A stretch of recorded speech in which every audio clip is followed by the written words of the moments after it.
जय हिंद, नमस्कार। स्वागत है आपको हमारे इस YouTube channel Raghu G S academy में।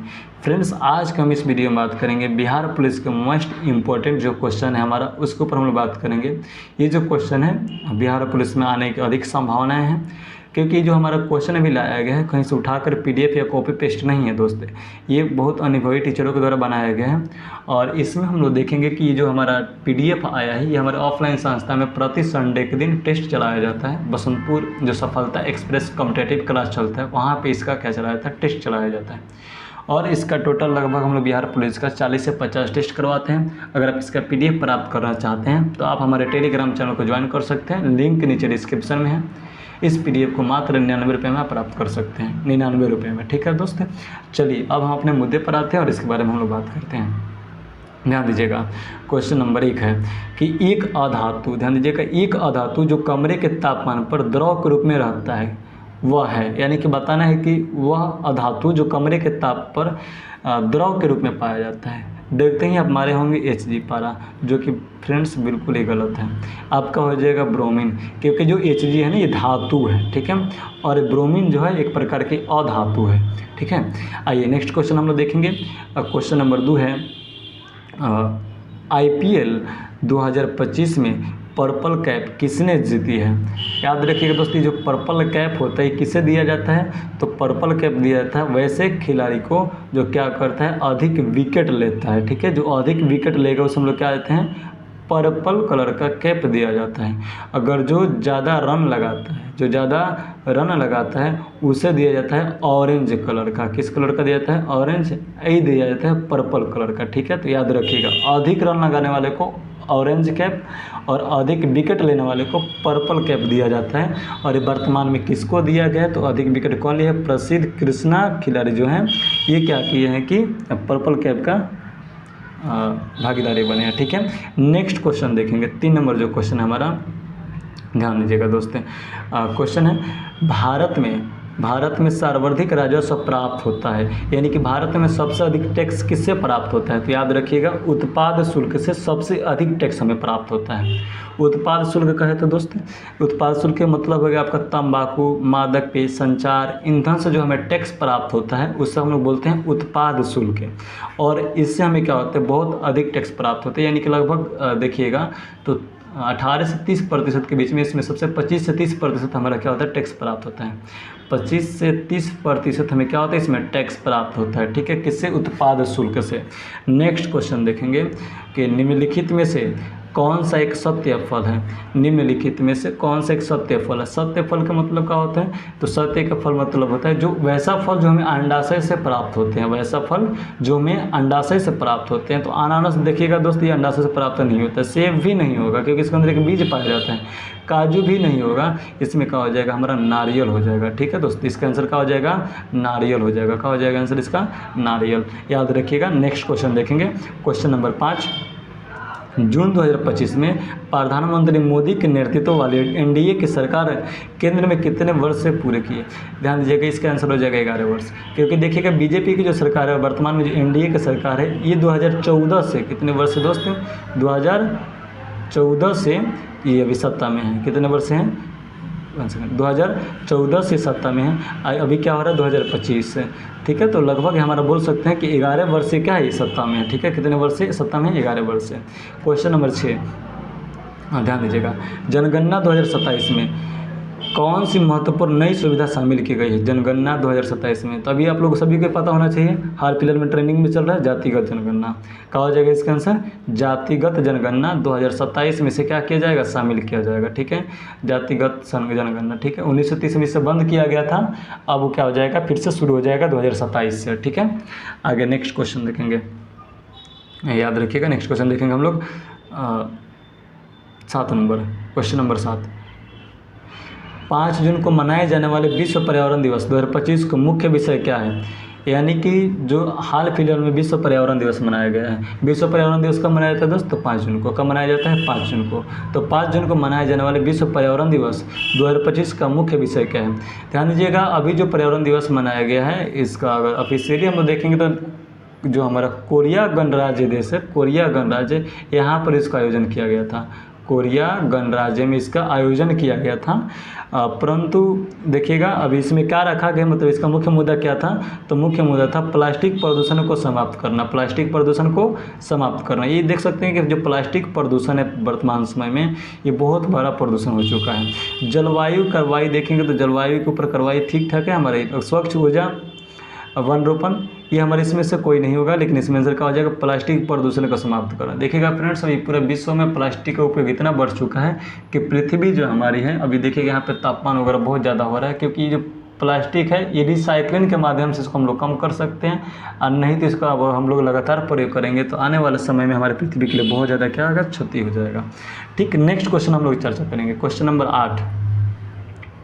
ध्यान दीजिएगा, क्वेश्चन नंबर 8 क्या कह रहा है हमारा कि भारत में लौटते मानसून की ऋतु की अवधि क्या है। लौटते मानसून की ऋतु की अवधि क्या है, तो हो जाएगा हमारा अक्टूबर से नवंबर। देखिएगा दोस्त मई या जून के महीने में हमारे यहाँ क्या होता है, मानसून आता है, ठीक है, और लौटता कब है, तो अक्टूबर से नवंबर महीने में क्या हो जाता है, मानसून हमारा लौट जाता है। ठीक है, अभी मानसून आने की तिथि क्या थी भारत में, तो याद रखिएगा भारत में तिथि आने की थी, मानसून आने की तिथि थी 1 जून को। ठीक है, 1 जून को मानसून आने वाला था, परंतु ये 6 दिन पहले यानी कि 24 जून को ही केरल में आ गया था। ठीक है, तब की बार जो मानसून था बहुत ही पहले आ गया था, सॉरी 24 जून नहीं 24 मई को ही आ गया था, 24 मई को ही आ गया था। ठीक है, तो याद रखिएगा अब की बार जो मानसून आया था भारत में 24 मई को आया था, लेकिन आना कब था इसको, तो 1 जून को आने वाला था। ठीक है, यानी कि 6 दिन पहले आ चुका है। इसका कारण भी है कई प्रकार के, जो हम लोग आगे के वीडियो में कभी बात कर लेंगे। ठीक है, नेक्स्ट वीडियो देखेंगे हम लोग। ठीक है, नेक्स्ट क्वेश्चन देखेंगे,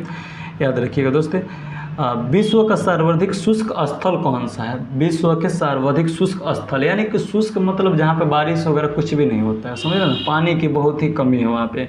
एक होता है आर्द्र, जहाँ पे पानी का खूब भराव रहता है, खूब बारिश होता है। एक होता है अर्ध शुष्क या आर्द्र शुष्क बोलते हैं, जहाँ पे बारिश होता है परंतु मीडियम होता है। लेकिन एक होता है शुष्क, जहाँ पे बारिश होता ही नहीं है, समझ रहे ना। तो सहारा मरुस्थल में कभी कभार बारिश हो जाता है, थार में भी हो जाता है, राजस्थान के मैदान में, पेटागोनिया में भी हो जाता है। लेकिन अटकामा जो मरुस्थल है ना, यहाँ पे बारिश बहुत कम होता है, मतलब नगण्य मात्रा में यहाँ पे क्या होता है, बारिश होता है। अटकामा जो है कहाँ पे है, चिली में है। अटकामा मरुस्थल जो कहाँ पे है दोस्त, चिली में। याद रखिएगा कहाँ है, चिली में। चिली एक देश है, वहाँ पे इसके वहाँ पे इसके क्या है, पाया जाता है। आगे देखेंगे नेक्स्ट क्वेश्चन। तो क्वेश्चन है हमारा, किस वायुमंडलीय परत को मौसमी परिवर्तन की छत के नाम से जाना जाता है। यानी कि वैसे मंडलीय परत जहाँ पे क्या पाया है कि मौसम चेंज होते रहता है। क्षोभ मंडल, ध्यान दीजिएगा, क्षोभ मंडल नहीं होता है दोस्तों, क्षोभ मंडल होता है। ये कन्फ्यूज करने के लिए दिया गया था, तो इसका आंसर हमारा क्या हो जाएगा, क्षोभ मंडल तो होबे नहीं करेगा, क्योंकि क्षोभ मंडल कोई मंडल नहीं है। समतल मंडल, ओजोन मंडल भी नहीं होगा। उसके बाद हमारा क्या दिया इसमें ऑप्शन, क्षोभ मंडल दिया गया। क्या दिया गया, क्षोभ मंडल। तो इसका आंसर क्या हो जाएगा, क्षोभ मंडल को हम लोग मौसमी मंडल के नाम से जानते हैं। जितना भी मौसम में गतिविधियाँ होता है सब क्षोभ मंडल में होता है। ठीक है, नेक्स्ट क्वेश्चन देखेंगे, आइए चर्चा करते हैं। 11 नंबर क्वेश्चन को ध्यान देंगे। निम्नलिखित में कौन से विश्व के सर्वाधिक गहरी झील है।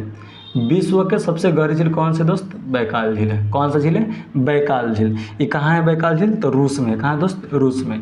बैकाल झील कहाँ है, रूस में। तो याद रखिएगा विश्व की सबसे गहरी झील कौन सी है, बैकाल झील। विश्व के सबसे मीठे पानी का झील कौन सा है दोस्त, ये आप कमेंट बॉक्स में बताइएगा। ठीक है, जो कि आप लोग जानते हैं कि कनाडा और यूएसए के बॉर्डर पर है। कमेंट करके बताइएगा आप लोग। ठीक है, आगे नेक्स्ट क्वेश्चन देखना है। चलिए क्वेश्चन नंबर 12 क्या कर रहा है कि विश्व का सबसे ऊंचा जलप्रपात कौन सा है।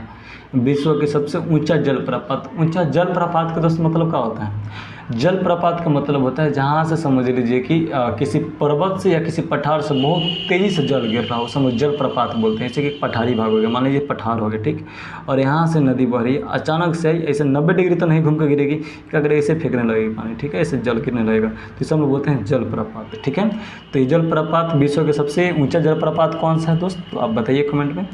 मैं इसका आंसर बता रहा हूँ, एंजल हो जाएगा। क्या हो जाएगा दोस्त, एंजल जलप्रपात हो जाएगा। अगर हम इसकी ऊंचाई देखें कितना ऊंचाई से गिरता है, तो 900, याद रखिएगा 979 मीटर ऊंचाई से गिरती है। 979 मीटर ऊंचाई से गिरते हैं। ये है कहाँ पे, तो वेनेजुएला एक देश है, नाम सुने होंगे आप लोग, वेनेजुएला से गिरती है। कहते हैं वेनेजुएला में स्थित है, वेनेजुएला से ये विश्व का सबसे ऊंचा जलप्रपात स्थित है। नेक्स्ट क्वेश्चन देखेंगे। अच्छा, आप एक और क्वेश्चन कि भारत के सबसे बड़ा जलप्रपात कौन सा है और भारत के सबसे ऊंचा जलप्रपात कौन सा है, इसका आंसर आप लोग कमेंट बॉक्स में बताएंगे, ठीक है। नेक्स्ट क्वेश्चन देख रहे हैं हम लोग। विश्व की कुल जनसंख्या का कितना प्रतिशत हिस्सा मैदानी भाग में निवास करती है? ये मैदानी भाग यानी कि जहाँ पर हम लोग निवास करते हैं, क्या उतना तो हम लोग देखते हैं कि भारत में उतनी जनसंख्या है या विश्व में उतनी जनसंख्या है, क्या सभी लोग जल में निवास करते हैं या स्थल पर निवास करते हैं? तो हम लोग आराम से इसका आंसर सब लोग अंदाजा लगा सकते हैं। 90% हिस्सा का है स्थल पर निवास करते हैं। जल से ज़्यादा लोग स्थल पर ही निवास करते हैं, आसमान में भी तो इतना निवास नहीं करते हैं। सभी लोग कहाँ निवास करते हैं? स्थल पे, यानी कि 90% हिस्सा जो हो जाएगा स्थल पे। कुछ लोग जो हैं जैसे कि समुद्र वगैरह में जैसे कि घूमने वगैरह के लिए गए तो वहाँ पे कुछ लोग बाहर हो जाते हैं, ठीक है। आइए अगला क्वेश्चन देखते हैं। यू आकार की घाटी कहाँ पाई जाती है? यू आकार की घाटी कहाँ पाई जाती है दोस्त? यू आकार की घाटी कहाँ पाई जाती है? क्वेश्चन इसका क्या हो जाएगा आंसर? यू आकार की घाटी कहाँ पाई जाती है? देखिए, ये जो हिमालय क्षेत्र होता है ना हमारा, हिमालय क्षेत्र, चुना पत्थर क्षेत्र तो नहीं होगा यहाँ पे, परिपक्व क्षेत्र ये भी नहीं होगा हमारा।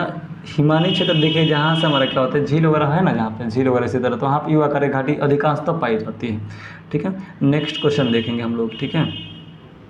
नेक्स्ट क्वेश्चन बात करेंगे। क्वेश्चन नंबर हमारा आ जाएगा 15 क्वेश्चन नंबर, तो ध्यान दीजिएगा। क्वेश्चन नंबर 15 क्या कर रहा है कि किस विद्वान को सौरमंडल के बारे में विश्व के समक्ष जानकारी प्रस्तुत करने का श्रेय जाता है? एक थे व्यक्ति का नाम था कोपरनिकस। इन्होंने एक सिद्धांत दिया था कोपरनिकस सिद्धांत। तो ये क्या कहते थे, विश्व को सौरमंडल के बारे में बताया था, ठीक है। नेक्स्ट क्वेश्चन देखते हैं। केपलर भी थे लेकिन इनका उतना अधिक योगदान नहीं था। गैलीलियो ने खगोलीय पिंड के बारे में बताया था। आइए आगे देखते हैं हम लोग क्वेश्चन नंबर 16 के बारे में। रात्रि में आकाश में चमकने वाले पिंडों को किस नाम से जाना जाता है? रात्रि में जितने भी आकाश चमकता, जितने भी पिंड चमकते हैं उसे हम लोग क्या बोलते हैं? खगोलीय पिंड बोलते हैं। क्षुद्र ग्रह चमकता ही नहीं, ग्रह है ना दोस्त। तारामंडल, तारामंडल हम लोग नहीं देख सकते यहाँ से। उल्का पिंड भी नहीं होगा, ठीक है। इसका आंसर क्या हो जाएगा? खगोलीय पिंड हो जाएगा, ठीक है। Next question. श्वसन की अभिक्रिया में खाद्य पदार्थों की परिणति क्या होती है? श्वसन की अभिक्रिया में देखिए क्वेश्चन देखिए 17 नंबर क्या कर रहा है कि श्वसन की प्रक्रिया में खाद्य पदार्थों की परिणति क्या होता है? तो याद रखिएगा विघटन, ठीक है। क्या हो जाएगा इसका आंसर? विघटन हो जाएगा। दहन नहीं होगा, परिवर्तन भी नहीं होगा। नेक्स्ट क्वेश्चन देखते हैं 18 नंबर क्वेश्चन। क्वेश्चन क्या कर रहा है कि खाद्य पदार्थों का पौधे में हस्तांतरण मुख्य रूप से कौन सा हिस्सा है? कौन सा हिस्सा है दोस्त? तो सुक्रोज जो है हमारा क्या करता है? खाद्य पदार्थों का पौधों में हस्तांतरण का मुख्य रूप से कार्य करता है, ठीक है। Next question. हमारे शरीर में कौन सा हार्मोन कार्बोहाइड्रेट, प्रोटीन तथा वसा के उपापचय का नियंत्रण करता है? किसका उपापचय का, यानी कि उपापचय क्या होता है? उपापचय का मतलब होता है रासायनिक क्रिया जो जीवन बनाए रखने में मदद करता है। जीवन बनाए रखने में क्या करता है? मदद करता है। तो इसका आंसर क्या हो जाएगा दोस्त? थायरॉक्सिन हार्मोन, ठीक है। थायराइड ग्रंथि में होता है थायरॉक्सिन हार्मोन, ठीक है। नेक्स्ट क्वेश्चन देखेंगे हम लोग, जो हमारा अगला क्वेश्चन है। एक सेकंड। रामधारी सिंह दिनकर को ज्ञानपीठ पुरस्कार उनकी किस रचना पर मिला था? ध्यान दीजिएगा, रामधारी सिंह दिनकर जी जो एक बहुत महान कवि थे और इन्होंने क्या लिखा था? बहुत सारे किताबें लिखे थे, बहुत सारे कहानी भी लिखे हैं, कविताएं भी लिखे हैं। उसको देखिएगा, रामधारी सिंह दिनकर को ज्ञानपीठ पुरस्कार उनके किस रचना पर मिला था? क्वेश्चन नंबर 20 को थोड़ा ध्यान से पढ़िएगा और ध्यान दीजिए कि इनकी एक रचना थी। चारों इन्हीं की रचना है। संस्कृति में 4 अध्याय, रश्मि रथी, कुरुक्षेत्र। उर्वशी पे नहीं मिला था। किस पे मिला था दोस्त? उर्वशी पे क्या मिला था? ज्ञानपीठ पुरस्कार दिया गया था, ठीक है। नेक्स्ट क्वेश्चन देखते हैं। मानव गुर्दे का आकार कैसा होता है? ध्यान दीजिएगा, मानव गुर्दे का आकार गोलाकार नहीं होता है, आयताकार भी नहीं होगा। इसमें क्या हो जाएगा? सेम के बीच का आकार कैसे क्या होता है? मानव गुर्दे का आकार रहता है, ठीक है। नेक्स्ट क्वेश्चन देखेंगे। मानव मूत्र यूरिया के प्रतिशत मात्रा होती है 2% होती है। कितना प्रतिशत होती है? 2%। मानव मूत्र में यूरिया की प्रतिशत मात्रा कितना होती है? 2% होती है, ठीक है। Next question. वसा का पाचन करता है, वसा का पाचन करता है, बताइए दोस्त, वसा का पाचन कौन करेगा? पेप्सिन करेगा या लाइपेज करेगा, ट्रिप्सिन करेगा या एमाइलेज करेगा? आंसर हो जाएगा लाइपेज। लाइपेज का कार्य क्या है दोस्त? ये तो वसा का पाचन करता है। किसका पाचन करता है? वसा का पाचन करता है, ठीक है। Question number next 24 number question देखेंगे। निम्न में कौन सा मनुष्य एक उत्सर्जी अंग नहीं है? उत्सर्जी मतलब जहाँ से किसी चीज़ का श्रवण हो रहा होगा शरीर से। फेफड़ा सांस लेते हैं तो कार्बन डाइऑक्साइड वगैरह छोड़ते हैं। ब्रिक मूत्र वगैरह का स्रावन होता है अग्नाशय और त्वचा। त्वचा से हम लोग देखते हैं पसीना वगैरह बाहर आता है कि नहीं आता है। अग्नाशय से कोई चीज़ बाहर आता है, नहीं आता है, तो इसका आंसर क्या हो जाएगा, अग्नाशय हो जाएगा। ठीक है दोस्त, याद रखिएगा अग्नाशय। Next question number 25, thyroxine hormone के संश्लेषण में किसका होना आवश्यक है, बताइए। थायरॉक्सिन हार्मोन के संश्लेषण में किसका होना आवश्यक है। थायरॉक्सिन कहाँ पाया जाता है, थायराइड ग्रंथि में, गर्दन के पास। घेगारू कहाँ होता है, गर्दन के पास। आयोडीन, ठीक है, तो याद रखिएगा आयोडीन का हो जाएगा इसमें, आयोडीन का होना आवश्यक है। आयोडीन नहीं रहेगा थायरॉक्सिन हार्मोन का संश्लेषण नहीं होगा। ठीक है, तो इसी के कारण क्या होता है, हमारे शरीर में घेगा रोग हो जाता है, गर्दन वगैरह फूल जाता है, देखिएगा आप लोग। नेक्स्ट 26 नंबर क्वेश्चन, मस्तिष्क का कौन सा भाग गंध पहचानने में मदद करता है, बताइए दोस्त। मस्तिष्क का कौन सा भाग है जो गंध पहचानने में क्या करता है, मदद करता है। क्वेश्चन नंबर बताइए इसमें। अब इसमें ऑप्शन दिया है मध्य मस्तिष्क, पश्चिम मस्तिष्क, अग्र मस्तिष्क, निम्न में से कोई नहीं, इनमें से कोई नहीं। बताइए कौन सा हो जाएगा। मस्तिष्क का कौन सा भाग गंध पहचानने में मदद करता है, जल्दी बताइए। आंसर इसका क्या होगा दोस्त, इसका हो जाएगा अग्र मस्तिष्क। ठीक है, अग्र मस्तिष्क का होता है गंध पहचानने में मदद वगैरह करता है। ठीक है, नेक्स्ट क्वेश्चन देखेंगे। ब्रीक के ऊपरी भाग, ब्रीक के ऊपर स्थित, सॉरी 1 मिनट, ब्रीक के ऊपर स्थित अंतःस्रावी ग्रंथि होती है, बताइए क्या हो जाएगा इसका आंसर। ब्रीक के ऊपरी स्थित अंतःस्रावी ग्रंथि क्या हो जाएगा, अधिब्रीक ग्रंथि हो जाएगा। क्या हो जाएगा इसका आंसर, अधिक ब्रीक ग्रंथि हो जाएगा, अधिब्रीक ग्रंथि हो जाएगा। ठीक है, नेक्स्ट क्वेश्चन देखेंगे हम लोग। ओके, किस वर्ष नीतीश कुमार बिहार में, सॉरी यहाँ पे मिस्टेक से गलती लिखा गया है, मुमार लिखा गया। ठीक है, किस वर्ष नीतीश कुमार प्रथम बार बिहार का मुख्यमंत्री बने थे, तो यार सभी को याद होना चाहिए दोस्त। 2005 में बने थे, 2005 से लेकर 14 तक रहे थे। तो 2005 से लेकर 14 तक क्या रहे, बिहार में मुख्यमंत्री रहे नीतीश कुमार जी। ठीक है, अभी वर्तमान समय में वही है। नेक्स्ट क्वेश्चन देखेंगे। मानव कान का वह भाग, मानव कान का वह भाग जो एक द्रव से भरा होता है वो क्या कहलाता है। देखिए मानव कान में एक द्रव भरा होता है, ठीक है, जो क्या करता है, ड्राई होने से बचाता है। तो सब लोग क्या बोलते हैं दोस्त, कर्णावर्त बोलते हैं। क्या बोलते हैं, कर्णावर्त जो हो जाएगा, क्या हो जाएगा, हमारा कान में एक प्रकार का द्रव भरा रहता है। ठीक है, अब उसके बाद देखे होंगे हैमर जो है ये भी हड्डी होता है, पीना भी हड्डी होता है, तो ये सब हमारा नहीं होगा। ठीक है, नेक्स्ट देखेंगे 29 नंबर क्वेश्चन जो है हमारा, ये तो सभी को पता होना चाहिए, आप लोग 6-7 क्लास में पढ़ोगे। भार का ऐसा ही मात्रक होता है, भार का ऐसा ही मात्रक का होता है दोस्त, ये कमेंट में आप लोग बताइएगा, इसका आंसर हम छोड़ रहे हैं। ठीक है, इतना भी इजी क्वेश्चन आप लोग मत मिस करिए। ठीक है, तो इसका आंसर आप लोग सब लोग कमेंट में बताइएगा। ठीक है, चलिए नेक्स्ट क्वेश्चन देखेंगे हम लोग। 31 नंबर क्वेश्चन, आर्किमिडीज का सिद्धांत लागू होता है। आर्किमिडीज, ध्यान दीजिएगा, हवा में भी लागू होगा और ये कहाँ लागू होता है, पानी में भी, दोनों जगह लागू होता है, हवा और पानी। यानी कि इसमें ऑप्शन नंबर क्या हो जाएगा, ऑप्शन नंबर बी दोनों। यहाँ पे ऑप्शन सी होना चाहिए। ठीक है दोस्त, सी होना चाहिए, यहाँ पे बी होना चाहिए, ए और बी दोनों होना चाहिए, यानी कि उपयुक्त दोनों हो जाना चाहिए। ठीक, नेक्स्ट क्वेश्चन। ऊर्ध्वाधर, देखिएगा, ऊर्ध्वाधर नीचे की ओर गिरने के क्रम में किस पिंड की ऊर्जा का रूपांतरण होता है। ऊर्ध्वाधर नीचे की ओर गिरने के क्रम में किसी पिंड की ऊर्जा का रूपांतरण होता है, बताइए किस। इसे मान लीजिए कोई व्यक्ति ऊपर खड़ा है, ठीक, तो स्थित है, ठीक है, और नीचे गिरेगा तो क्या जाएगा, गति में आ जाता है। ऊपर व्यक्ति का है, स्थित है, और जैसे ऊपर से नीचे आएगा तो क्या है, गति में आ जाएगा, तो क्या हो जाएगा, स्थित ऊर्जा से गतिज ऊर्जा में आ जाएगा। स्थित ऊर्जा से किस में आ जाएगा, गतिज ऊर्जा में। यानी कि ऊपर पहले क्या था, स्थिर था, जैसे नीचे आया तो गति में आ जाता है, तो क्या हो जाएगा इसका, स्थितिज ऊर्जा से गतिज ऊर्जा में। क्या गतिज ऊर्जा से स्थित, मान लीजिए ऊपर से कोई व्यक्ति गिरेगा, गति में रहेगा, नीचे आएगा तो स्थिर हो जाएगा, नहीं होगा। इसका ऑप्शन नंबर क्या हो जाएगा, बी हो जाएगा। ठीक है, नेक्स्ट, किलोवाट प्रति घंटा किस भौतिक राशि का मात्रक है। 10th क्लास में खूब रगड़ के याद किए होंगे आप लोग, है ना, खूब याद किए होंगे। कहा जाएगा इसके आंसर, किलोवाट प्रति घंटा किस भौतिक राशि का मात्रक है, तो आप लोग खूब याद किए होंगे, किसका मात्रक है, ऊर्जा, 1 किलोवाट, है ना, खूब याद किए होंगे, किलोवाट प्रति घंटा। नेक्स्ट, संतृप्त और असंतृप्त हाइड्रोकार्बन भी खूब पढ़े होंगे आप लोग 10th क्लास में, है ना। संतृप्त हाइड्रोकार्बन की श्रेणी के सदस्यों को कहा जाता है, क्या कहा जाता है दोस्त, बताइए आप लोग। संतृप्त हाइड्रोकार्बन में कहा जाता है हमारा एल्केन आ जाएगा, कहा जाएगा एल्केन। ठीक है, एल्केन का सूत्र क्या होता है, CnH2n+2।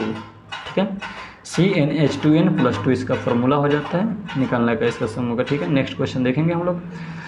आयोडीन को निम्नलिखित में किस द्रव को घोलने से टिंचर आयोडीन का निर्माण होता है। ध्यान दीजिएगा, निम्नलिखित आयोडीन को निम्नलिखित में किस द्रव में घोलने से टिंचर का निर्माण होता है। तो इसको तो सबको पता होना चाहिए, एथिल अल्कोहल हो जाएगा। क्या हो जाएगा दोस्तों इसका आंसर? एथिल अल्कोहल हो जाएगा। क्लोरोफॉर्म नहीं होगा, ईथर भी नहीं होगा, कार्बन टेट्राक्लोराइड भी नहीं होगा। इसका आंसर क्या हो जाएगा दोस्त? एथिल अल्कोहल हो जाएगा। नेक्स्ट क्वेश्चन के बारे में चर्चा करेंगे। नेक्स्ट क्वेश्चन हमारा इधर होगा, हाँ 36 नंबर क्वेश्चन देखेंगे। तो एथेनोइक अम्ल को सामान्यतः क्या कहा जाता है? एथेनोइक अम्ल को सामान्यतः दोस्तों क्या कहा जाता है? तो आप लोग बताइए। साइट्रिक अम्ल, बेंजोइक अम्ल, एसिटिक अम्ल, ट्राइट्रिक अम्ल। तो क्या हो जाएगा? इसका आंसर हो जाएगा ट्राइट्रिक अम्ल। कौन सा अम्ल हो जाएगा दोस्त? एथेनोइक को ट्राइट्रिक अम्ल भी कहा जाता है। ठीक, नेक्स्ट क्वेश्चन देखेंगे। भारत में निम्नलिखित में कौन सा प्रदेश झूम कृषि के लिए, झूम कृषि के लिए, छत्तीसगढ़ का नाम सुनेंगे आप लोग, है ना? तो इसमें क्या हो जाएगा? छत्तीसगढ़ किस क्षेत्र में आता है? पश्चिमी घाट में नहीं आता है, पूर्वी दक्षिणी घाट में भी नहीं आएगा, पश्चिमी मरुस्थलीय मैदान में इसमें भी नहीं आएगा। ये पूर्वोत्तर क्षेत्र में आता है छत्तीसगढ़। ठीक है, तो छत्तीसगढ़ में झूम खेती कराया जाता है ना दोस्त, तो छत्तीसगढ़ कहाँ आता है? पूर्वोत्तर क्षेत्र में आता है। ठीक है, तो पूर्वोत्तर क्षेत्र इसका आंसर हो जाएगा। नेक्स्ट क्वेश्चन देखेंगे 38 नंबर कि जब मैग्नीशियम फीता को जलाया जाता है तो उत्पन्न आग की लौ होती है, पीली, चमकीली, उजाला, नीली, लाल। बताइए, अगर मैग्नीशियम के फीता को जलाया जाएगा तो कैसे इसका कलर हो जाएगा? तो इसका आंसर हो जाएगा चमकीली उजाला, चमकीली उजाला। ठीक है, नेक्स्ट क्वेश्चन 39 नंबर क्वेश्चन को देखेंगे।